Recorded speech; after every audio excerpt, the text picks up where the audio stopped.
Today, India's ambition in space extends far beyond exploration. My name is Alessandro Cattaneo. I've worked in Paris and London as a senior economic advisor specializing in aerospace, advising organizations, including the Indian Space Research Organization, on economic impacts of the space program. I'm currently pursuing postgraduate studies at the University of Cambridge. Today, I wanted to talk about the Indian space sector. In August 2023, India made history. A spacecraft landed on the moon's south pole. The mission, Chandrayaan-3, showed the world just how far India's space program has come. But today, India's ambition in space extends far beyond exploration. The country aims to build a 44 billion space economy by 2033, as part of its broader goal of becoming a $30 to $40 trillion economy by 2047. This raises an important question. Can investment in space drive economic growth here on Earth?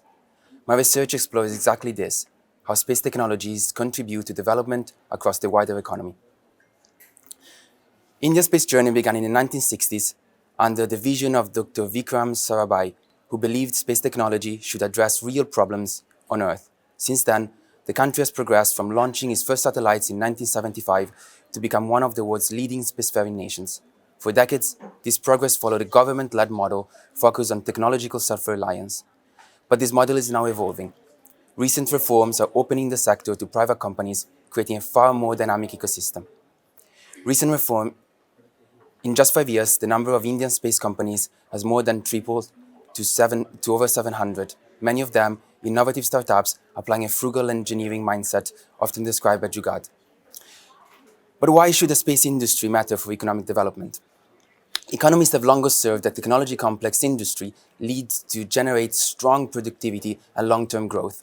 The space sector is among the most complex industries in the world. It supports growth in two key ways.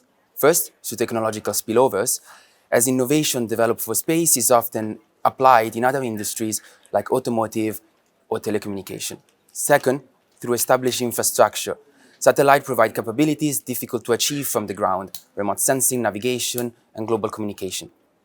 These technologies can transform sectors such as agriculture, logistics, transport, while also bringing connectivity to remote communities. We can already see these impacts in India today. Satellite data helps farmers improve crop forecasting through programs like Faisal, while connectivity initiatives such as Baranet are expanding internet access in rural areas, enabling teleeducation, telehealth, and financial inclusion. My ongoing research asks whether these technologies translate into measurable economic growth.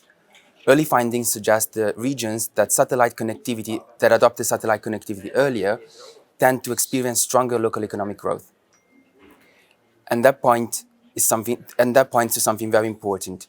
India's space sector is not only about reaching to the moon. With the right policies and continued innovation, it could become a powerful engine for economic growth here on Earth. Thank you very much.